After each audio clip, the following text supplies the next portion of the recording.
मैं पुनः आज फिर आपके लिए एक नए टॉपिक के साथ उपस्थित हुआ हूं।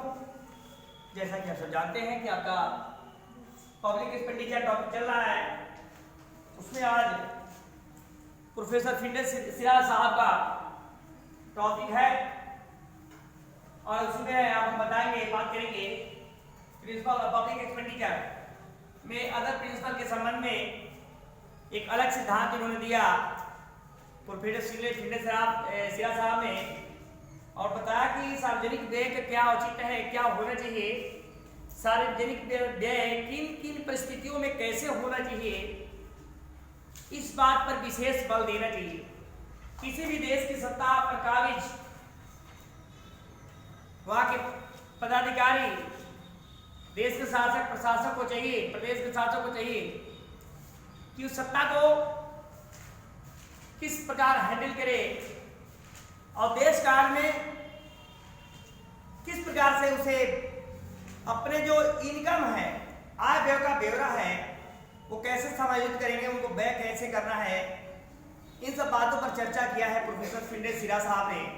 तो आइए मैं देखता हूं कि अदर सिद्धांत, सार्वजनिक व्यय के अदर सिद्धांत में इन्होंने बताया है कैनन ऑफ इलास्टिसिटी, लोच का सिद्धांत। लोच के सिद्धांत उन्होंने बताया कि इस सिद्धांत का अभिप्राय है कि सार्वजनिक व्यय कैसे और किस प्रकार होना चाहिए, क्योंकि सार्वजनिक व्यय में लचक होती है, लचक होनी चाहिए, आवश्यकता एवं परिस्थिति के अनुसार मांग और पूर्ति में समायोजन होना चाहिए, फ्लक्चुएशन नहीं होना चाहिए,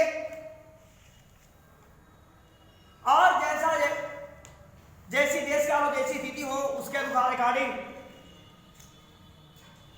परिवर्तन करते रहना चाहिए।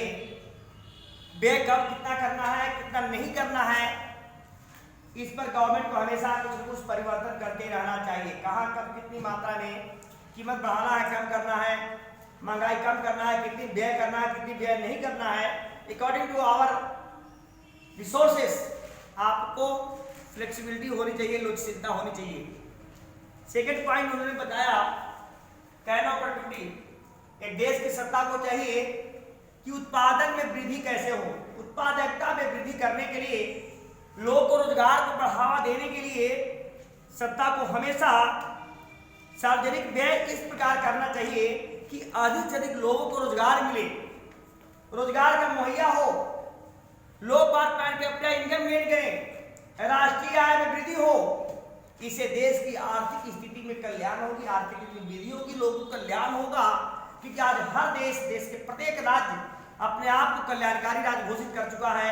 इसलिए देश की सत्ता को चाहिए कि रोजगार को बढ़ावा दे, उत्पादन को, प्रोडक्टिविटी को बढ़ाए, और जितने उत्पादन बढ़ेगी लोगों को रोजगार मिलेगी, पर कैपिटा इनकम बढ़ेगी, अगर पर कैपिटा इनकम बढ़ेगी तो राष्ट्रीय आय बढ़ेगी और देश की आर्थिक स्थिति में परिवर्तन होगा, विकास होगा, ग्रोथ करेगा, देश की इकोनॉमी होगी स्ट्रांग होगी। इसलिए इनके बात को आगे बढ़ाते हुए प्रोफेसर हेंसन महोदय ने भी कहा है, और उन्होंने कहा है कि कोई भी आधुनिक राष्ट्र, जो वर्तमान कोई भी दुनिया के देश, वर्तमान जो देश है, बिना सार्वजनिक मात्राओं में, सार्वजनिक व्यय में वृद्धि किए बगैर अपने वर्तमान स्वरूप तथा बहुमुखी जीवन स्तर को, उस जो आवश्यकता है वैसी स्थिति मुहैया नहीं करा सकती है, प्रोफेसर हेंसन ने कहा है।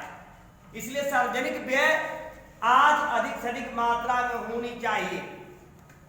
लास्ट पॉइंट में बताया canon of equal distribution, professor Siraj महोदय ने बताया कि देश की सत्ता को चाहिए सार्वजनिक व्यय में अगर वृद्धि करना है तो इन्होंने कैनन ऑफ इक्वल डिस्ट्रीब्यूशन, समान वितरण, देश में अमीरी गरीबी की जो खाई है उस खाई को पाट करके समान वितरण करना है, और समान वितरण करें, अमीर के लिए अलग नहीं और गरीब के लिए अलग कोई नीति पॉलिसी नहीं होनी चाहिए, सबके लिए कोई जात विशेष नहीं होनी चाहिए, क्योंकि हर व्यक्ति का कोई जात नहीं है, कोई इंसान मानव जात है, इसलिए कोई जात पात छुआछूत नहीं, समान वितरण होना चाहिए, इक्वल डिस्ट्रीब्यूशन होना चाहिए। अगर आय का वितरण है, सार्वजनिक का वितरण है, तो सबको जात के आधार पर नहीं, उनके आर्थिक कंडीशन, इकोनॉमिक कंडीशन के आधार जो आय का वितरण है, सार्वजनिक व्यय हर का एक समान होगा, तभी देश का आर्थिक स्थिति स्ट्रांग होगी।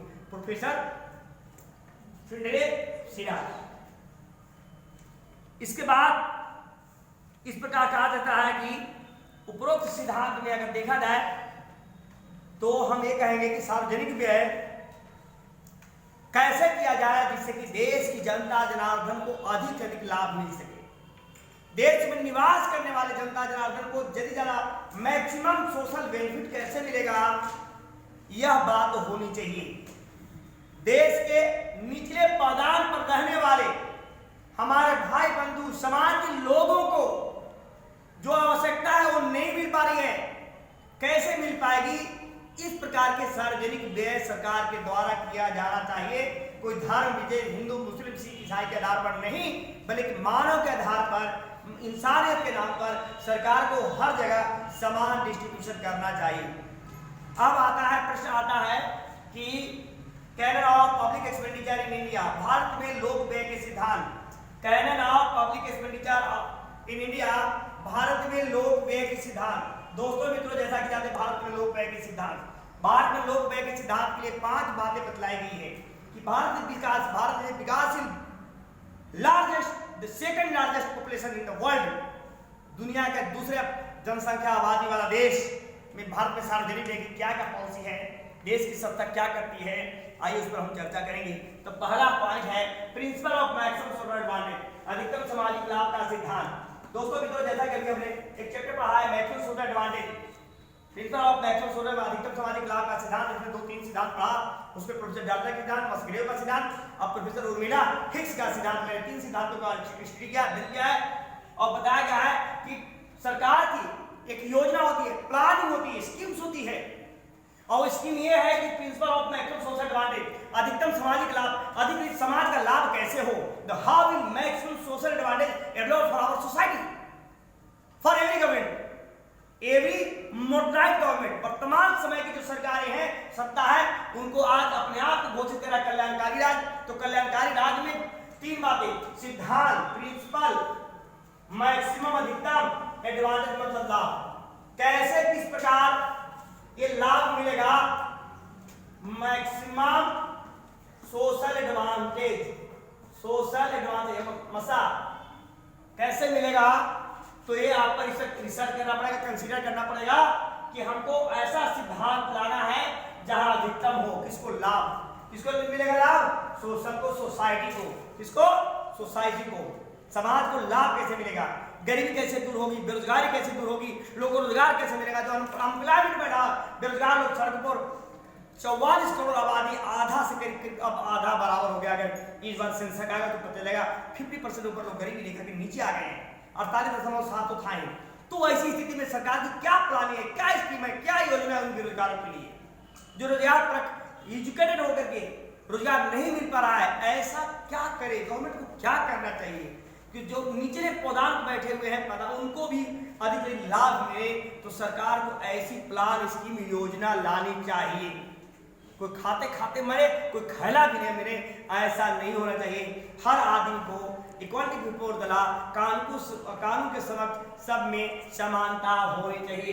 प्रिंसिपल ऑफ इकोनॉमी, एक ऐसा सिद्धांत जो मितव्ययिता का सिद्धांत होना चाहिए, अर्थात भारत में अनेक मितव्ययिता के सिद्धांत चलाए गए हैं। जैसे विदेशों में या विदेशों से में जाने वाले प्रतिनिधि मंडल वहां जा करके और वहां जाने के बाद जैसे दूतावासों में रहते हैं, जो मंत्रियों रहते हैं, उन लोगों पर विशेष जो महंगाई भत्ता वगैरह जो व्यय की जाती है, वो ऐसा व्यय किया जाए जिससे देश का पैसा बर्बाद न हो, ज्यादा बर्बाद न हो, ऐसा मितव्ययी खर्च करें। खर्च भी करें तो सोच के समझ के करें, ऐसा मत करें कि भारत सरकार में इस सरकार सत्ता में हो तो पैसा को बर्बाद हो। नहीं, आपका ऐसा सिद्धांत होना चाहिए जो कम से कम देश की इकोनॉमी पर बुरा प्रभाव नहीं पड़ेगा। प्रभाव पड़ेगा तो मैक्सिमम, अगर नुकसान ज्यादा होगा तो गवर्नमेंट जनता से ज्यादा टैक्स लेगी, तो टैक्स ज्यादा लेगी तो हमको पेन होगा, तो सोशल एडवांटेज की जो पॉलिसी है वो ध्वस्त हो जाएगी। इस बात पर विशेष ध्यान देना पड़ेगा। Principle of sanction, principle of sanction हमेशा क्या है? स्वीकृति का सिद्धांत। स्वीकृति का सिद्धांत मतलब सार्वजनिक व्यय करिए। आप मान लीजिए कोई एक अधिकारी हैं, आप सत्ता पर बैठे हुए हैं, काबिज बैठे हुए हैं, कोई सत्ता पर आप काबिज हैं, आपको कोई जिम्मेदारी मिल गई है, उस जिम्मेदारी को निर्वहन तो कीजिए, लेकिन बगैर अपने मन से नहीं। जब तक कोई सैंक्शन स्वीकृति नहीं मिलती है तब तक आपको ऐसा कार्य नहीं करना चाहिए। सपोज कीजिए मैं एक अध्यापक यहाँ हूँ और मैं पढ़ा रहा हूँ, या मुझे कोई जिम्मेदारी मिल गई है, पैसा मिला नहीं, 10 लाख रुपए मैंने खर्च कर दिया है, सैंक्शन कराया नहीं, ऑर्डर हुआ नहीं, और मैंने खर्च कर दिया और फिर खर्च के लिए मैंने पॉलिसी लिखा कि मेरा पैसा नहीं, तो रिकवरी कैसे हो? नहीं, ऐसा नहीं होना चाहिए। पहले कोई काम करने के पहले हमको सैंक्शन करा लेना चाहिए, ऑर्डर स्वीकृति ले लेनी चाहिए अधिकारियों से, तभी उस विभाग के तभी कोई काम कराना चाहिए। सपोज करिए आप गांव में आप प्रधान हैं, नाली बनवानी है, 5 करोड़ रुपया खर्चा है, आप 10 लाख रुपया खर्चा है, 10 लाख रुपया आप वीडियो साहब के यहाँ गए नहीं, वहां आपने अप्लाई नहीं किया कि इस मोहल्ले में नाली बनवाना है, खरांजा लगवाना है, और आपने देखा एस्टीमेट बनवाया और अपने फंड से पैसा लगा दिया, बाद में आप पैसा के लिए गए तो पैसा के स्वीकृति मिला नहीं, तो आपको सैंक्शन पहले कोई भी काम कराने के पहले सैंक्शन करवा लेना चाहिए, तभी कोई काम स्टार्ट करना चाहिए, व्यय करना चाहिए, खर्च करना चाहिए। न पता चला खर्च करेंगे रिकवरी नहीं हो पाएगी, पैसा मिल नहीं पाएगी, ऐसा नहीं करना चाहिए। नेक्स्ट, प्रिंसिपल ऑफ प्रोडक्टिविटी, ऐसा नीति अपनाइए जहां ज्यादा से ज्यादा उत्पादन हो, ज्यादा से ज्यादा लोगों को रोजगार मिले। जैसा कि फिंगर सिराज महोदय ने बताया था कि रोजगार मिले, ज्यादा रोजगार होगा, ज्यादा उत्पादन होगा, ज्यादा लोगों को रोजगार मिलेगा, प्रॉफिट लाइन बढ़ेगी, सबकी आय बढ़ेगी, सबके आर्थिक स्थिति बदलेगी, घर बढ़ेगा, बंगला बढ़ेगी, बिल्डिंग और गाड़ी घोड़ी सब कुछ हो जाएगा, अमन चैन से लोग रहेंगे, गवर्नमेंट को अधिक टैक्स देंगे, और टैक्स ज्यादा देंगे तो गवर्नमेंट का फंड ज्यादा होगा, देश की आर्थिक स्थिति मजबूत होगी। ऐसा सार्वजनिक व्यय होना चाहिए। और लास्ट पॉइंट है प्रिंसिपल ऑफ इक्वल डिस्ट्रीब्यूशन, जो भी धन है धन का समान वितरण होना चाहिए, अमीर गरीब जात पात हिंदू मुस्लिम धर्म पर व्यय नहीं होना चाहिए, या धर्म के आधार पर, जात के आधार पर, विशेष धर्म के आधार पर ऐसा नहीं करना चाहिए जिससे हमारा समाज टूटे। समाज में दो ही हैं, दो ही धर्म है, और वो है क्या? स्त्री और पुरुष, दो ही जात स्त्री और पुरुष, कोई धर्म नहीं। हम मानव धर्म में रहता है, मेरा मानव धर्म है, हमको व्यक्ति विशेष जात धर्म से नहीं लेना है, हम सबको एक साथ मिलकर देश की आर्थिक स्थिति को बढ़ावा देना है, शिक्षा पर बढ़ावा देना है, इंफ्रास्ट्रक्चर पर लगाना है, जैसे सड़क है, स्वास्थ्य है, हेल्थ है, प्रोटेक्शन है, इलेक्ट्रिसिटी पावर है, माइंस है, इंडस्ट्री है, एग्रीकल्चर सेक्टर है, एजुकेशन सेक्टर है, और एम्प्लॉयमेंट है। इस तमाम क्षेत्रों पर ज्यादा से ज्यादा व्यय करें और वहां से ज्यादा इनकम गेन करें, शिक्षा को बढ़ाएं, पढ़ लिखे को लोग विदेश में जाए, वहां से फॉरेन करेंसी विदेशी मुद्रा है जिससे देश की आर्थिक स्थिति बदले। ऐसा सिद्धांत सार्वजनिक व्यय का सिद्धांत principal of maximum social advantage होना चाहिए। थैंक यू, धन्यवाद। मेरा channel study point doctor Vijay Singh, उसको लाइक सब्सक्राइब जरूर करें।